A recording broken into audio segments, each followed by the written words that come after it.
Sir ఏదైతే government medical కాలేజీకి సంబంధించిన అంశంలో త్వరితగతిన కడతానికి పీపీపీ అనే మోడల్ తీసుకొచ్చి జగన్మోహన్ రెడ్డి గారు ఈ గవర్నమెంట్ మీద మేము పోరాడుతున్నామని చెప్పి అంటున్నారు. నిజంగానే పీపీపీ విధానం ఇటు పేద ప్రజలకు కానీ స్టూడెంట్కి కానీ నష్టం అంటారు, లేకపోతే మంచిది అంటారు? ఈ పీపీపీ విధానం అనేది పబ్లిక్ ప్రైవేట్ పార్ట్నర్షిప్. ఒక ప్రాజెక్ట్ కట్టాలన్నా ప్రైవేట్ వ్యక్తి వస్తాడు, కడతాడు, గవర్నమెంట్ దగ్గర తీసుకుంటారు. ఒక రోడ్లు వేయాలన్నా పీపీపీ విధానమే. ఈ పీపీపీ విధానం అనేది సెంట్రల్ గవర్నమెంట్ తీర్మానం చేసింది పీపీపీ విధానం తీసుకురావాలని చెప్పి గత 3-4 సంవత్సరాల క్రితం, సుమారుగా 3 సంవత్సరాల క్రితం. మరి అదే సందర్భంలో కేంద్ర ప్రభుత్వం వేసిన సమావేశంలో తిరుపతి ఎంపీ గారు గురుమూర్తి గారు హాజరయ్యి పీపీపీ విధానాన్ని మా పార్టీ అంగీకరిస్తుందని సంతకం పెట్టారు. మరి ఆ రోజు సంతకం పెట్టిన వ్యక్తులు ఈరోజు ఎందుకు విమర్శిస్తున్నారనేది దానికి మొదటి సమాధానం చెప్పాలా. ఈ పీపీపీ విధానం వల్ల మెడికల్ కాలేజీలు త్వరితగతిన పూర్తి అవడమే కాకుండా ప్రభుత్వం నుంచి వచ్చే ఫ్రీ సీట్లు విద్యార్థులకి అందుతాయి. జగన్మోహన్ రెడ్డి గారు ఈ పీపీపీ విధానాన్ని వ్యతిరేకిస్తున్నారు. ఈ వ్యతిరేకించడంలో మరి ఆ రోజున గురుమూర్తి గారు ఎందుకు సంతకం పెట్టారన్నది, అనుకూలంగా ఎందుకు సంతకం పెట్టారనేది వారిని అడిగి తెలుసుకోవాలి, తెలుసుకొని మాట్లాడాలి. అంటే ఇక్కడ మనం చూస్తే ఏ ప్రైవేట్ పరం అయిపోద్ది, గవర్నమెంట్ అయినా 50% 50-50 ఉంటుంది. ఏదైనా మెడికల్ సీట్లో పేద ప్రజలకు మాత్రం 100%, ఓపీకి మాత్రం 100% మేము సేవ చేస్తాం. ఏదో ఇన్పేషెంట్లో 70% ఫ్రీగా చేస్తారు, 10% 30% వాళ్ళ కోటా ఉంటుందని చెప్తారు. 60 ఏళ్ళు ఇవ్వడం తప్పు అంటే ప్రైవేట్ పరం చేసేస్తారా, పేదలతో ఆటలాడుకుంటారా అని చెప్పి మాట్లాడుతుంది. నిజంగానే పేదలతో ఆటలాడుకుంటుంది ఈ గవర్నమెంట్, లేకపోతే త్వరగా వస్తే త్వరగా అందుబాటులోకి వస్తుందని వీళ్ళు భావించి ఇలా చేస్తున్నారంటారా? వాస్తవంగా జగన్మోహన్ రెడ్డి గారికి పేద ప్రజల మీద అంత ప్రేమ ఉంటే ఆయన ప్రభుత్వంలో 17 మెడికల్ కాలేజీలని చెప్పారు. ఈ 17 మెడికల్ కాలేజీ ఎన్ని పూర్తి చేశారు? ఆయన అంత ప్రేమ ఉంటే ఈ 17 మెడికల్ కాలేజీల్లో ఎన్ని పూర్తి చేశారు? ఇప్పటికీ సరైన సమాధానం లేదు వాటి గురించి. ఈ పీపీపీ విధానం రావడం వల్ల ప్రతి కుగ్రామంలో కూడా వైద్యం అందుతుంది. ఉదాహరణకి చెప్తాను, మార్టూరు ప్రాంతంలో మెడికల్ కాలేజ్ ఉంది. ఆ చుట్టుపక్కల ప్రాంతాల వాళ్ళు, పల్లెటూరు, పెదనందిపాడు, మార్టూరు, ఆ సరౌండింగ్స్ ప్రాంతం వాళ్ళు వైద్యం కోసం దగ్గరగా ఉన్న మెడికల్ కాలేజీకి వెళ్ళి వైద్యం పొందుతారు. దీనివల్ల ప్రజలకి లాభం తప్పితే నష్టం ఏమీ లేదు. అంటే ఇంకో మాట కూడా అంటున్నారు, ఏదైతే కోటి సంతకాలు సేకరణ చేశారో వాళ్ళని అవమానించే విధంగా వీళ్ళు మాట్లాడుతూ ఉన్నారు. మేము ఏదో ప్రైవేట్ పరంగా ఆపామన్నట్టు మాట్లాడుతూ ఉన్నారు అని చెప్పి అంటారు. నిజంగానే వాళ్ళు ప్రజలు అసలు అవేర్నెస్ తీసుకొచ్చారంటారా? అసలు ఎక్కడన్నా సంతకాల సేకరణ జరిగిందంటారా? వీళ్ళు అడుగుతుంది ఏంటంటే, బాబు మీరు చేశారు సరే, దానికి సంబంధించిన ప్రూఫ్లు చూపించమని అడిగారు. అది కూడా తప్పు అంటారు. అంటే ఆధార్ కార్డు లాంటివి చూపించమని అడిగారు. నిజంగానే చేస్తే మాకు తప్పు ఉంటే మేము రెక్టిఫై చేసుకుంటాం అన్నట్టుగా. దాన్ని కూడా వీళ్ళు వక్రీకరించడాన్ని ఎలా చూడొచ్చు అంటారు? వాస్తవం కోటి సంతకాలు చేశాము, మేము గవర్నర్కి పంపిస్తామని నిన్న చెప్పారు జగన్మోహన్ రెడ్డి గారు. అది నేను మీడియా ద్వారా చూశాను. వాస్తవంగా చెప్పాలంటే ఈ పీపీపీ విధానం అనేది జనాల్లో 100% మందికి ఏంటో తెలియదు. ఏంటో తెలియనప్పుడు 100 కోటి మంది ఎలా సంతకం పెట్టారనేది అది ఆశ్చర్యకరం ఒకటి. ఇంకొకటి, ఏదో ర్యాలీలో నిన్నే ఒక మీడియాలో చూశాను, ఆడవాళ్ళు జెండా పట్టుకొని కోటి సంతకాలు దీని గురించి వ్యతిరేకంగా మేము వస్తున్నామని చెప్పి ఒక మీడియా వ్యక్తి అడగ్గా, మీడియా సోదరుడు అడగ్గా, మాకేమీ తెలియదండి, డబ్బులు ఇచ్చారు మేము వచ్చామని చెప్పి అంటున్నారు. అసలు 1,000,000 మంది సంతకాలు పెట్టారంటే ఆశ్చర్యం. 1,000,000 మంది సంతకాలు పెట్టినప్పుడు ఈ విషయం గురించి పూర్తిగా పరిజ్ఞానం ఉండే పెట్టారా, లేకపోతే వీళ్ళు బెదిరించో భయపెట్టో పెట్టారా? అంటే ఇక్కడ మనం చూసుకుంటే జగన్మోహన్ రెడ్డి గారిని గవర్నర్ గారు అడిగినట్టు సమాచారం. అసలు పబ్లిక్ ప్రైవేట్ పార్ట్నర్షిప్ దాన్ని నువ్వు ఎందుకు వ్యతిరేకిస్తున్నావు, దీంట్లో ఏం తేడా ఉందని చెప్పి అడిగితే దానికి సమాధానం చెప్పలేని పరిస్థితిలో జగన్మోహన్ రెడ్డి గారు ఉన్నారు.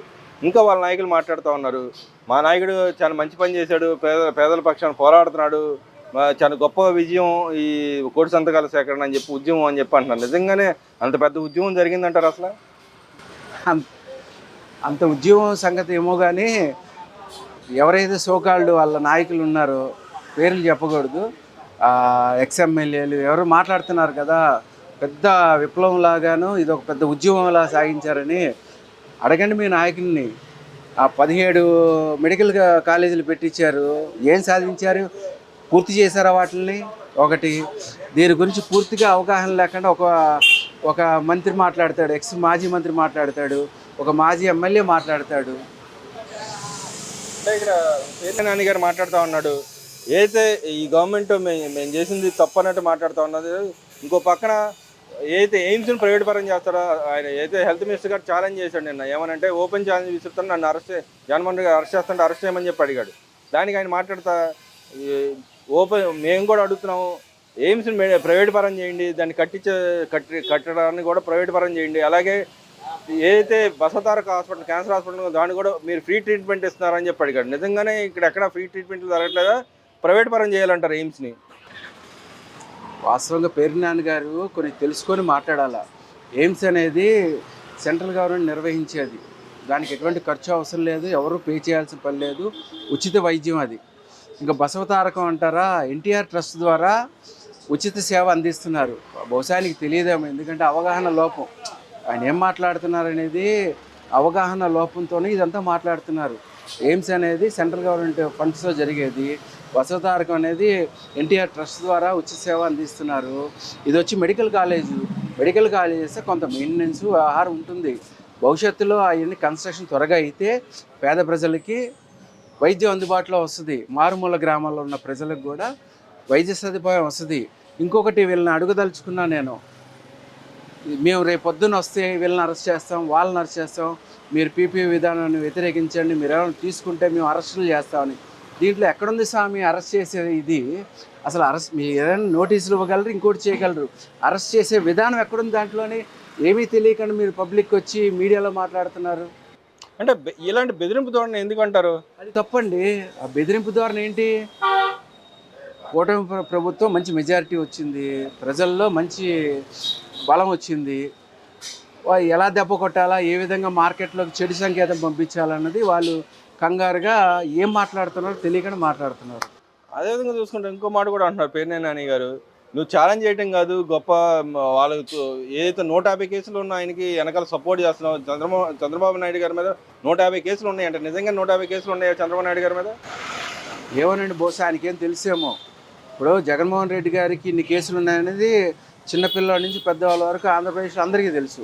మరి చంద్రబాబు నాయుడు గారి మీద కేసులు ఉన్న విషయం ఎవరికీ తెలియదు. మరి ఆయనకి ఎలా అనిపించింది అంటే 150 కేసులు ఉన్నాయని? ఏం మానసిక స్థితి సరిగ్గా లేదేమో. ఇంకో మాట కూడా అంటున్నాడు, దమ్ముంటే అరెస్ట్ చేసుకోమంటున్నావు, నీ తల మీద ఉన్న ఎంట్రీకోళ్ళు లేవు, ముందు వెళ్ళి హైదరాబాద్ హాస్పిటల్ వెళ్ళి ట్రీట్మెంట్ చేయించుకుని తర్వాత బొచ్చు పీకుతాడని చెప్పి అంటున్నాడు. నిజంగానే ఆయన బొచ్చు పీకించుకోవాలంటారా అలా? వాళ్ళ భాష, వాళ్ళ పరిభాష బాగోలేదండి. ప్రభుత్వంలో ఉన్నప్పుడు కూడా ఆ బూతులతోనే సాగింది, ఇంకా ఆ వాసన వాళ్ళకి పోలేదు, అందుకనే ఆ పదజాలం అంతా ఉపయోగిస్తారు. అదేవిధంగా ఇంకో మాట కూడా అంటున్నాడు, ఏ టెక్నాలజీ అనుసంధానం చేయమని చంద్రబాబు నాయుడు గారు చెప్తున్నారు, ఏ వైద్యం చేసిద్దా వైద్యుల్లోకి పనిచేస్తారని చెప్పి అంటున్నాడు. నిజంగానే ఏ పని చేయదంటారా? వీళ్ళు ఎక్కడున్నారండి? నాకు అర్థం కాదు. వీళ్ళ ఆలోచనలు ఎక్కడున్నాయి? ఏ అనేది ప్రపంచవ్యాప్తంగా ఒక అత్యాధునిక టెక్నాలజీ, అది దాన్ని ఉపయోగించుకొని ఎన్నో మంచి పనులు చేయొచ్చు. అది ప్రపంచమే స్వాగతిస్తున్నప్పుడు ఈ పిచ్చోళ్ళు ఏంటండి ఏ అయితే పని లేదంటారు? అంటే ఇక్కడ అవగాహన లేదంటారు. అసలు అవగాహన ఉంటే ఏ గురించి ఎందుకు మాట్లాడతారండి? ప్రపంచవ్యాప్తంగా ప్రపంచమే హర్షిస్తుంది, ఏని స్వాగతిస్తుంది. మరి వీళ్ళు వ్యతిరేకించడం ఏంటి? దానివల్ల ఉపయోగం లేదంటారు ఏంటి?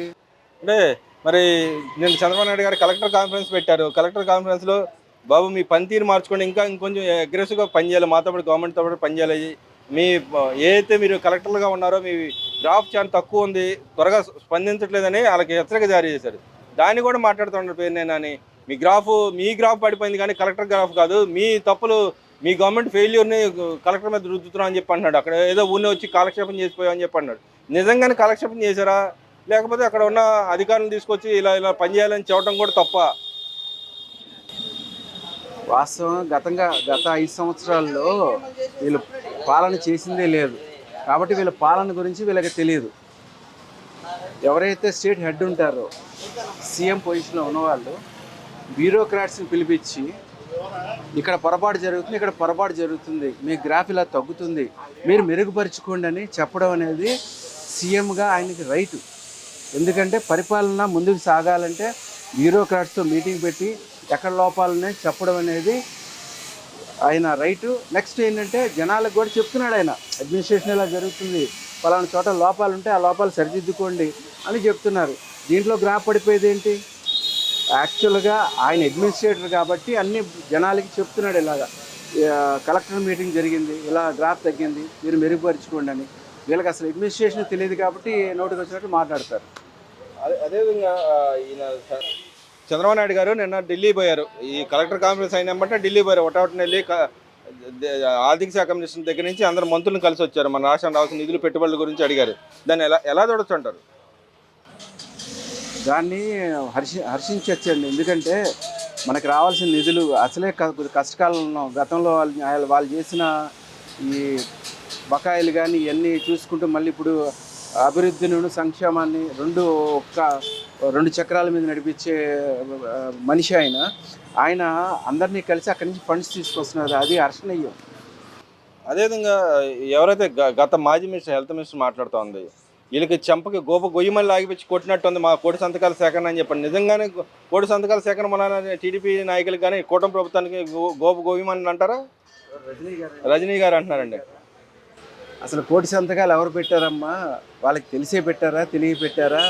మేము చాలా సందర్భాల్లో చూసాము. ఇలాగే చెప్తున్నారు వాళ్ళు.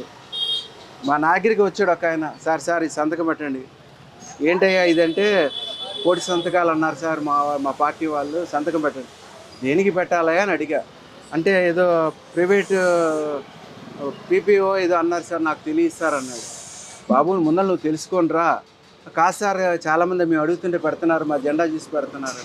జెండా చూసి పెట్టడం కాదయ్యా, నువ్వు సంతకం పెట్టించినోడు నీకు తెలియాలా, పెట్టినోడికి తెలియాలా? ఈ కోటి సంతకాలు మీకు మీరే పెట్టేసుకుంటున్నారా అని